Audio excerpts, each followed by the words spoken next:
नमस्कार, सुलगता सवाल देख रहे हैं आप और मैं हूं आपके साथ दिव्या सिंह। एक तरफ पश्चिम बंगाल में कोलकाता कांड पर चारों तरफ से घिरी ममता बनर्जी की हालत खराब है। इतने दिनों से सत्ता पर काबिज ममता की सारी हेकड़ी निकलती नजर आ रही है। जूनियर डॉक्टरों ने ममता की कुर्सी तक को हिला दिया है। अभी ममता कोलकाता कांड पर जारी बवाल के बाद इसके सदमे से बाहर भी नहीं आई है कि वहीं दूसरी तरफ उनके चहेतों के कारनामे उनके लिए गले की हड्डी साबित होते जा रहे हैं। कई बार टीएमसी नेताओं और अपने चहेतों को बचाने के चक्कर में सीएम खुद ही फंस जाती है, जिससे निकलना मुश्किल होता है। कोलकाता कांड पर जारी हंगामे के बीच पश्चिम बंगाल में ईडी का तगड़ा एक्शन भी जारी है। ये एक्शन उस घोटाले में देखने को मिल रहा है जिसमें कई टीएमसी के नेता सलाखों के पीछे हैं और कई जांच एजेंसी की रडार पर, जिसकी वजह से थर थर कांप भी रहे हैं। पश्चिम बंगाल में टीएमसी की बढ़ती मुसीबत पर कई तरह के सवाल सुलग रहे हैं। पश्चिम बंगाल में ईडी एक्शन से बवाल क्यों? राशन घोटाला मामले में कहां हुई छापेमारी? कैसे बंगाल में बुरी फंसती जा रही ममता? टीएमसी नेताओं की डर से हालत खराब क्यों? इन सवालों ने सियासी पारा हाई कर दिया है और ममता बनर्जी के साथ साथ टीएमसी नेताओं की मुश्किलें बढ़ा दी हैं। प्रवर्तन निदेशालय यानी कि ईडी ने कथित शराब घोटाले के मामले में पश्चिम बंगाल के कई स्थानों में छापेमारी की है। ईडी के विभिन्न दलों ने यह सघन छापेमारी की। मामले में ईडी के अधिकारियों ने राशन दुकान, व्यापारियों के घरों, गोदामों, एक खाद्य निरीक्षक के आवास और एक सहकारी बैंक की जयनगर, दिंगांगा, कल्याणी और बसंती स्थित शाखा जैसे स्थानों पर भी तलाशी ली। वह इस कार्रवाई में एक फूड इंस्पेक्टर के घर की भी तलाशी ली गई है, जिसमें कई महत्वपूर्ण दस्तावेज मिलने की संभावना जताई जा रही है। जानकारी के मुताबिक सलमा हेब्रम बीमार है और वर्तमान में एक निजी नर्सिंग होम में उनका इलाज चल रहा है।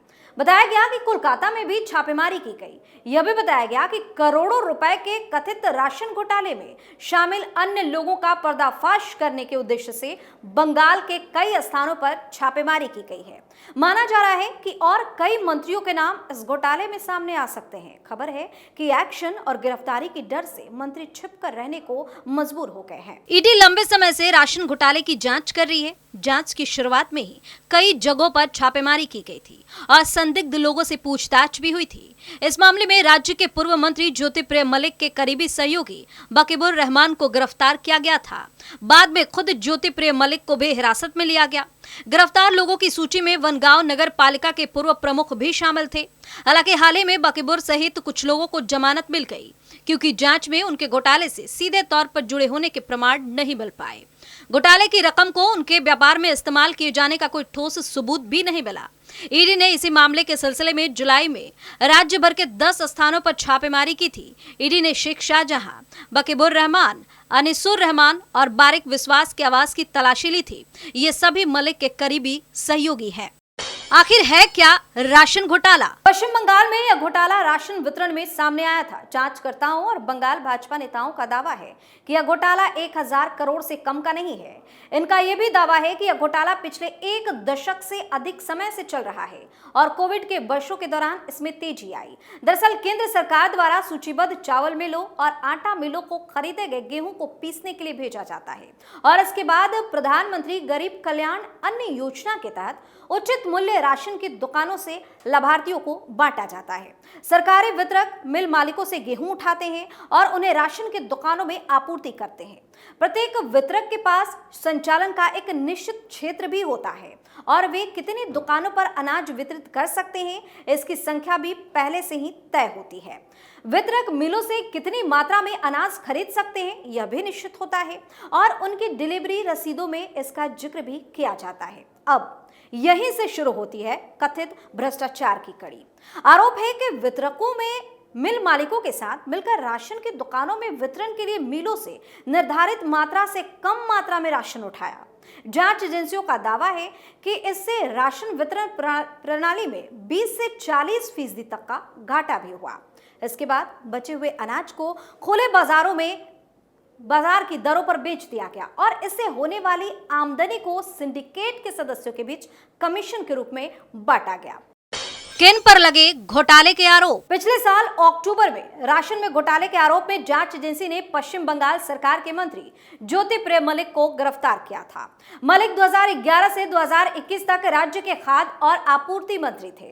इस अवधि के दौरान ये भ्रष्टाचार हुआ था। ईडी ने अदालत में दावा किया है कि न केवल यह घोटाला मलिक की निगरानी में हुआ, बल्कि उसके पास इस बात के सबूत है कि वह प्रत्यक्ष लाभार्थी थे और उन्होंने अपराध से हुई आय को वैध बनाने में अपनी भूमिका निभाई।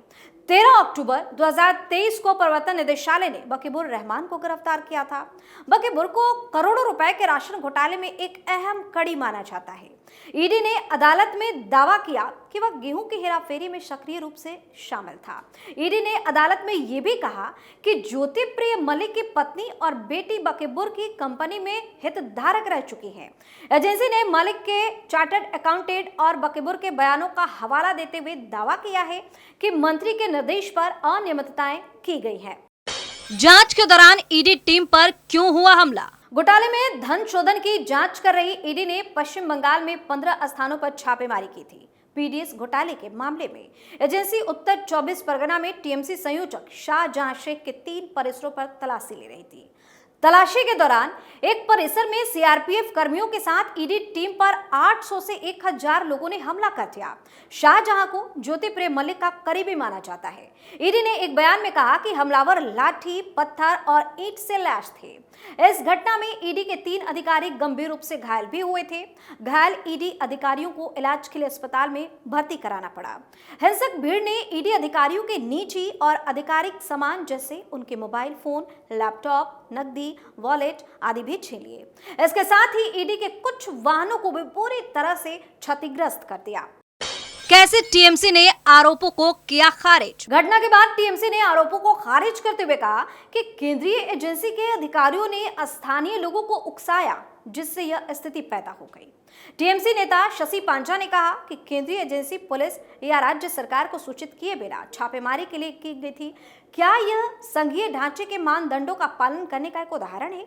इससे पहले ममता बनर्जी ने कहा था कि पीडीएस वितरण में अनियमितता के आरोप वाम मोर्चा सरकार की देन थी, जिसे 2011 में सत्ता में आने पर टीएमसी की सरकार को झेलना पड़ा था। नवंबर 2023 में मुख्यमंत्री ने अपने विधानसभा क्षेत्र भवानीपुर में कहा था कि जब हम 2011 में सत्ता में आए तो 1 करोड़ फर्जी राशन कार्ड थे। वाम मोर्चा के कार्यकाल में राशन कार्ड से चावल निकाला जाता था। हमने फर्जी राशन कार्डों को रद्द कर दिया, लेकिन सिस्टम को साफ करने में हमें 7 से 8 साल लग गए। राशन वितरण घोटाले में ईडी ने क्या किया खुलासा? बंगाल में राशन वितरण घोटाले की जांच कर रहे प्रवर्तन निदेशालय यानी कि ईडी के अधिकारियों को घोटाले के फर्जी कार्डों के उपयोग के तरीके के बारे में कुछ विशेष सुराग मिले। जांच से पता चला कि इस प्रक्रिया में 2 प्रकार के फर्जी राशन कार्डों का उपयोग किया गया। पहला प्रकार उन मृत व्यक्तियों के कार्ड थे जिनके कार्ड राज्य खाद्य और आपूर्ति विभाग द्वारा रद्द नहीं किए गए थे, क्योंकि उनके रिश्तेदारों ने इसकी सूचना ही नहीं मिली थी। दूसरा प्रकार उन लोगों के कार्ड थे जो नए इलाकों में ट्रांसफर हो गए थे, स्थानांतरित हो गए थे और नए उचित मूल्य की दुकान में नामांकित हो गए थे। सूत्रों के अनुसार जब कोई व्यक्ति नए इलाके में नामांकित हो जाता है यानी कि चला जाता है, तो उसके पुराने इलाके का कार्ड रद्द हो जाना चाहिए था, लेकिन वहां ऐसा नहीं हुआ। अधिकारियों और कर्मचारियों की मिलीभगत का आरोप। मामले में जानकारी के अनुसार ऑपरेटरों ने राज्य खाद्य और आपूर्ति विभाग के कुछ अधिकारियों और कर्मचारियों की सहयोग से इस पुराने कोडों को सक्रिय रखा। इस श्रेणियों के फर्जी कोडों को खिलाफ भारी मात्रा में खाद्य सामग्री उठाई गई और उन वस्तुओं को खुले बाजार में प्रीमियम कीमतों पर बेच दिया गया। हाल ही में राज्य खाद्य और आपूर्ति विभाग ने पिछले कुछ वर्षों में उनके द्वारा रद्द किए गए राशन कार्डों का वितरण प्रस्तुत भी किया। विभाग ने ये भी जानकारी दी है कि हर साल प्रति उचित मूल्य की दुकान पर रद्द किए गए फर्जी कार्डों का औसत कुल कार्डों का 10 से 15% था। हालांकि सूत्रों ने बताया कि केंद्रीय एजेंसी के अधिकारियों ने कई मामलों में रद्द किए जाने की तारीख और व्यक्ति की मृत्यु या नए स्थान पर स्थानांतरण की तारीख के बीच काफी अंतर पाया है। इस अंतराल के दौरान उन कार्डों के खिलाफ बड़ी मात्रा में अनाज उठाए गए। कुछ दुकानों में रद्द किए गए कार्डों की संख्या उन कार्डों की संख्या से कम थी जिन्हें रद्द किया जाना था। तो एक बार फिर मामले में ईडी की छापेमारी देखने को मिली है, जिसके बाद कई टीएमसी नेता डरे हुए हैं, क्योंकि जानकारी के अनुसार कई बड़े नेताओं की गिरफ्तारी इस मामले में हो सकती है। यही सोचकर उनकी हालत खराब है। सुलगता सवाल में फिलहाल के लिए इतना ही। देखते रहिए कैपिटल टीवी। नमस्कार।